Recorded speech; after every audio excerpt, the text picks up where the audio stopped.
Hey, today I'm talking about the Madagascar Trilogy, and the names of those three movies are Madagascar, Madagascar Back to Africa, and Madagascar 3, Europe's Most Wanted.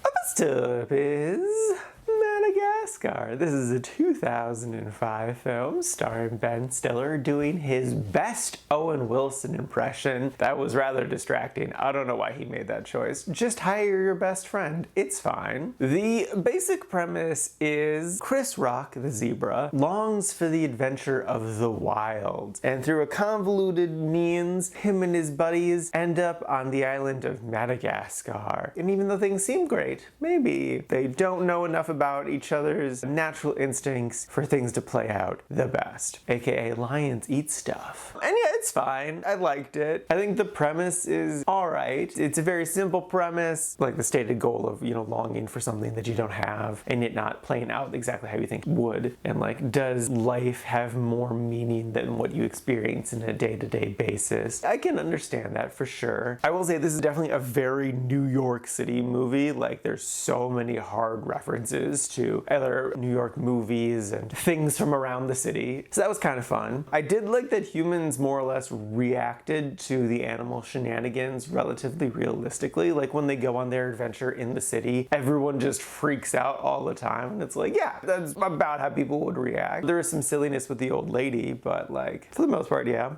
I liked the lemurs. They were a lot of fun, even though they're very ridiculous. I liked the natural progression of where the story went, of how it is just about the lion wanting to eat his friends, because that's just what lions do, is they eat meat, and his friends are meat. I don't know, like the whole thing, it did blow me away. It's a very simple story. It's a very easy story. It's a very parents put it on for background noise film. It's mostly harmless. I think the most damaging thing about the movie is the recurring spit joke that I'm sure parents hate. Otherwise, I think it's fine. It's harmless, didn't blow me away. It wasn't that interesting, but it also wasn't bad. It had some interesting concepts, some interesting characters. Didn't do a whole lot with them, but like, as far as a kid's movie goes, you can do a lot worse than this. So, would I recommend it? Yeah, I guess it's fine. Just don't expect it to be a Toy Story, but like, it's no Cars trilogy. So yeah.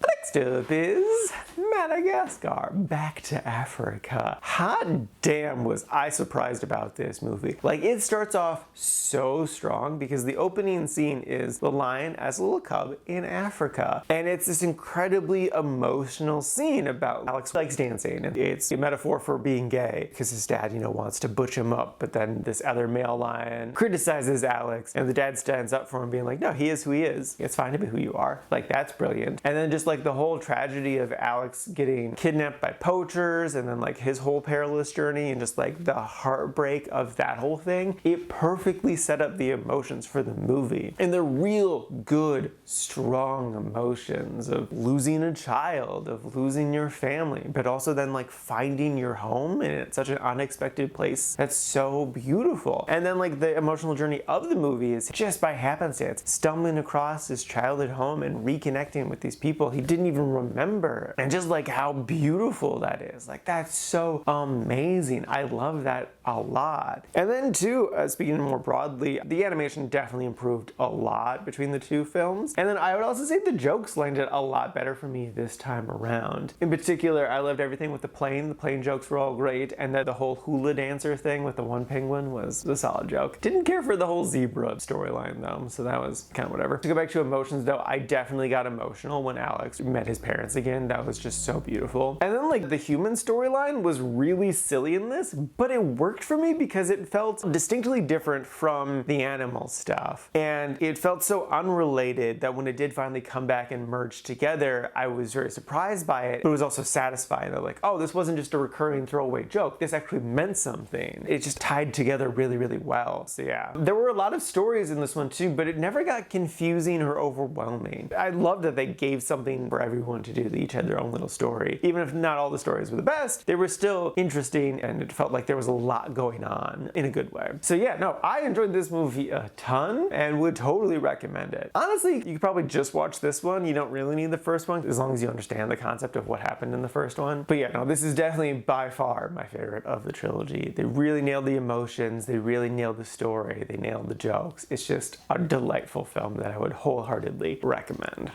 And lastly is Madagascar 3, Europe's Most Wanted. I did not care for this movie. The basic premise is the animals want to get back to New York City, but the penguins have abandoned them, so they have to go to Monte Carlo to go pick up the penguins, but there's a whole bunch of shenanigans that are happening there. And like, the emotional stakes reminded me a lot of the first one, where they just kind of very plainly state what the emotional stakes are, and it's not that interesting and not that deep. It's just like, we're homesick. But like, in the two previous films, they firmly established that home is where your heart is, home is where your friends are, home is where your loved ones are. So for this one to be like, yeah, but like I also miss New York City a lot, kind of disregards the point of the last two films. So that's annoying. And then like on top of that, what really killed this movie for me is just how zany it is. It's so wacky and so over the top. Like the perfect example, if you've seen it, is the huge chase scene with the animal control lady chasing them around the town. Like, it's just so long and so ridiculous. Yeah, there's definitely silly things like this that happened in the other movies, but it wasn't so unrelenting in them. They were just like silly throwaway moments. I will say, like, they do get into kind of deeper, more emotional stuff later in the movie, but by that point, I just really didn't care. I wasn't invested. I couldn't be bothered with it because there's like stuff with the circus that happens, and I'm like, well, this doesn't really feel like it's that connected to everything else. This just kind of feels like something they stumbled across. I do feel like I could have put this movie in the meh had I given it more of a chance, but I got interrupted halfway through and had zero desire to come back to it. So I was like, yeah, no, we're just gonna move on and be done with this one because it's just not for me. I could see little kids still enjoying it. So like, if you have kids that do like this series, yeah, you can let them watch it. It's fine. It's still harmless. It's not as deeply emotional as the second one. It's very surface level, very cartoonish, but like, if a 3-year-old's really excited about zoo animals, they don't care about deep emotional stakes, so that's fine. So yeah, I didn't care for this movie. I wouldn't really recommend it in general, unless you have a kid that really likes this series. Then yeah, sure,